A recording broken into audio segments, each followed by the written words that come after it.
Well, I was not a very happy little girl. I was alone a great deal as a little girl. At the age of 9, both of Eleanor's parents were dead. She would grow up living with her maternal grandmother, Mary Hall, between Grandmother Hall's house on East 37th Street in Manhattan and their summer estate near Tivoli, New York, called Oak Terrace. I was brought up in a rather peculiar way. I was brought up, first of all, by my grandmother, who thought really of life only from the social point of view. Yes. But she had a tremendous sense of obligation about your social life. And so there was certain discipline about that. You didn't say that you felt ill or that you felt tired, because it made you unpleasant to the people who you were with. And if you were unhappy or anything, you didn't tell anybody, you bore it alone. Little Eleanor endured a lot growing up. She wrote that she was always fearful of something, whether it was failure or displeasing someone. There was constant drama with her aunts and their romance problems. Her uncles, Valentine G. Hall III and Edward, were champion tennis players. Uncle Valley even wrote a book about the sport, but sadly they became alcoholics. Visits to the bar in Tivoli often resulted in being loaded onto the back of the carriage and the horse bringing them home.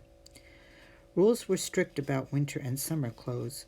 Grandmother Hall insisted her wearing winter clothes from November 1st to April 1st, regardless of weather. Eleanor tried to make the best of life under conditions of turmoil. Reading was one escape. I lived in books very largely, and I can remember reading books and crying over them. Misunderstood, Florence Montgomery's story about an orphan was her favorite. Although her choice of books was not censored, if she asked certain questions, the book disappeared. She loved walking or horseback riding on the grounds of the estate. Rowing down the river to Tivoli to pick up the mail was a favorite activity.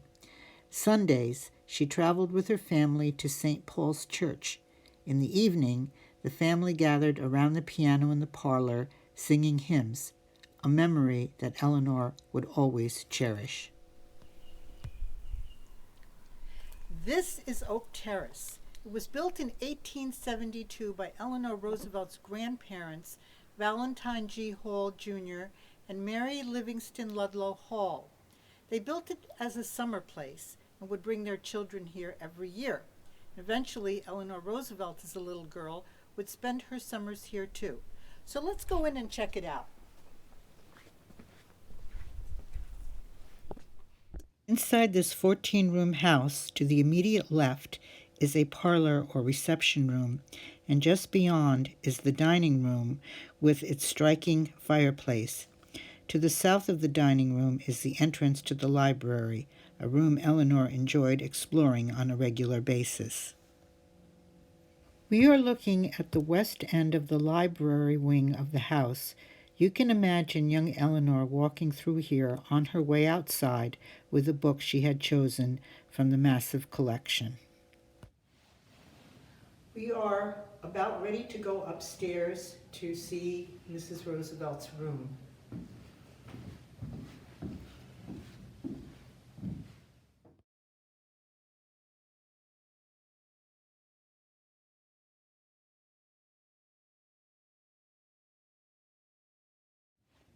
This is Eleanor Roosevelt's bedroom in Oak Terrace, and it's a charming little room.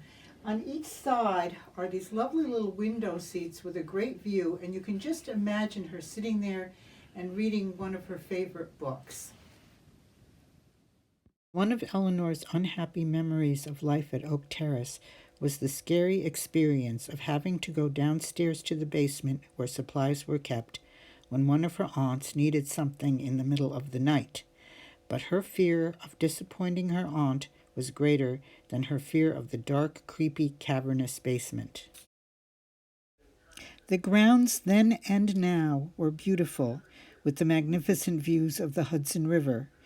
In later years, Eleanor Roosevelt enjoyed bringing special friends here to share her memories of growing up at Oak Terrace.